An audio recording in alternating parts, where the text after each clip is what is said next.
Hello, वर्षा रेसिपीजमध्ये तुमचं मनापासून स्वागत करते फ्रेंड्स. तर आळूच्या पानामध्ये बटाट्याचा किस घालून ही रेसिपी तुम्ही कधी बनवली आहे का? नसेल बनवली तर एकदा नक्की बनवून बघा. त्यासाठी बघा इथे आळूची पानं फ्रेश अशी घेतलेली आहेत आणि ही घरची आळू आहे, त्यामुळे अशी हिरवीगार आणि काळी आळू आहे. तर ह्या आळूने अजिबात घसा खाजवत नाही. मार्केटमधून आणतानाच अशी बघा काळी आळू म्हणजे एकदम हिरवीगार दिसते अशी आणायची, याने घसा अजिबात खाजवत नाही. आता ही स्वच्छ पाण्याने धुतली, मध्ये फोल्ड करून आपल्याला ही व्यवस्थित अशी कापून घ्यायची आहे बघा. अगदी बारीक कापून घ्यायची आहे. आता बऱ्याच वेळेला बघा आपण आळूची वडी बनवतो, पण ही एकदम नवीन रेसिपी आहे. 100% तुम्ही बघितल्यावर करणारच आणि कदाचित तुम्ही बनवली पण नसेल किंवा काहींना माहीत पण असेल, पण तुम्ही या पद्धतीने एकदा करून बघा. आळूची वडी विसरून जाल एवढी टेस्टी आणि भन्नाट रेसिपी आहे बघा.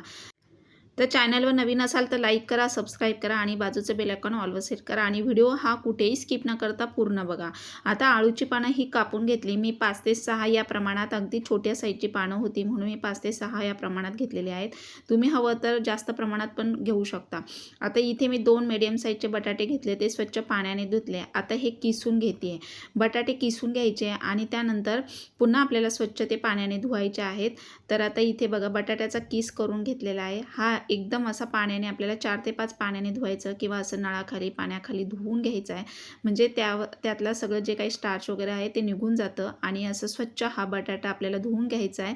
काही वेळेला तो लालसर होतो बाहेर ठेवला तर, पाण्यातच ठेवायचा बाकी तयारी होईपर्यंत.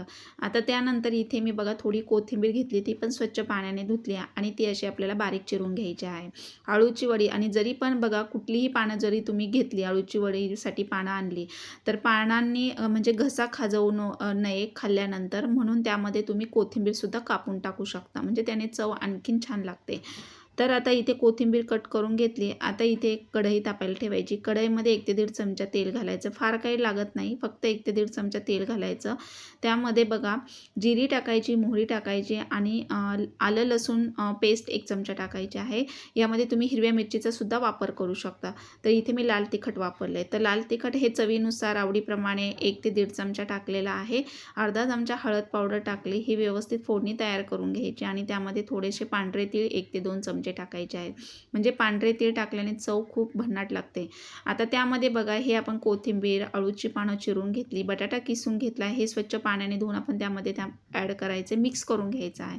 मिक्स करायचे. गॅसची फ्लेम अगदी नॉर्मल ठेवायची आहे.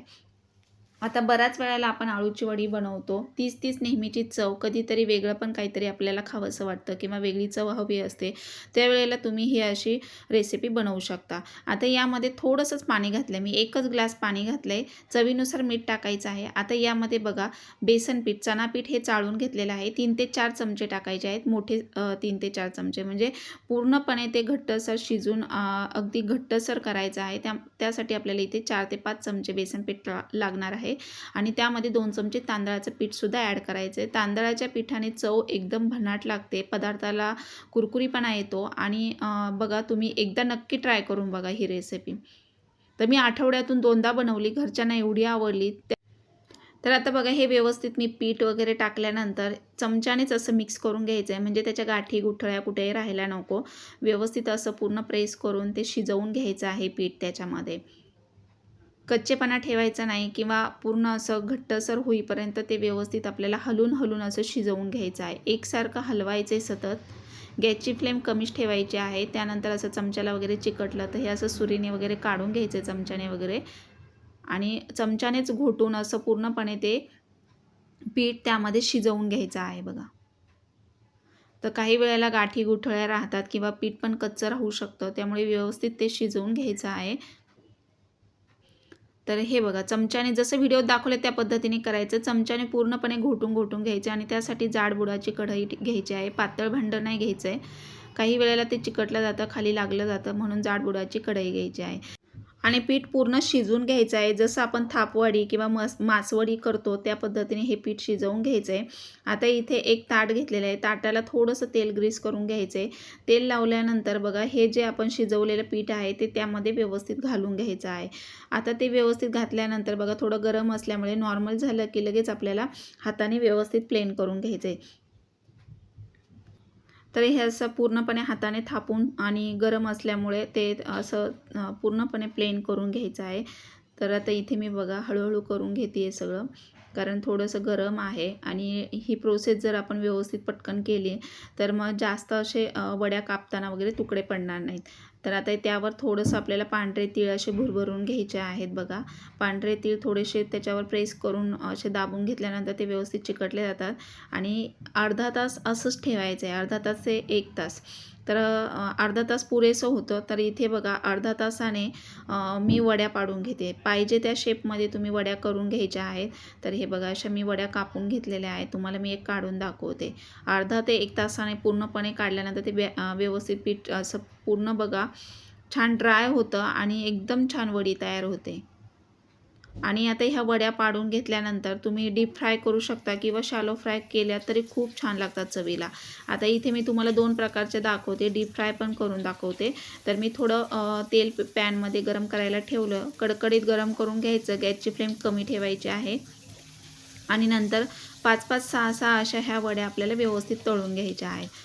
तर आलटून पलटून अशा एकसारख्या आपल्याला पलटी करून दोन्ही साईडने व्यवस्थित त्या तळून घ्यायच्या आहेत बघा. तर एवढं छान वरतून छान कलर आलेला आहे. चव तर विचारू नका, एवढी भन्नाट चव लागते ना. आणि विशेष म्हणजे अगदी कुरकुरीपणा त्याला आलेला आहे बघा.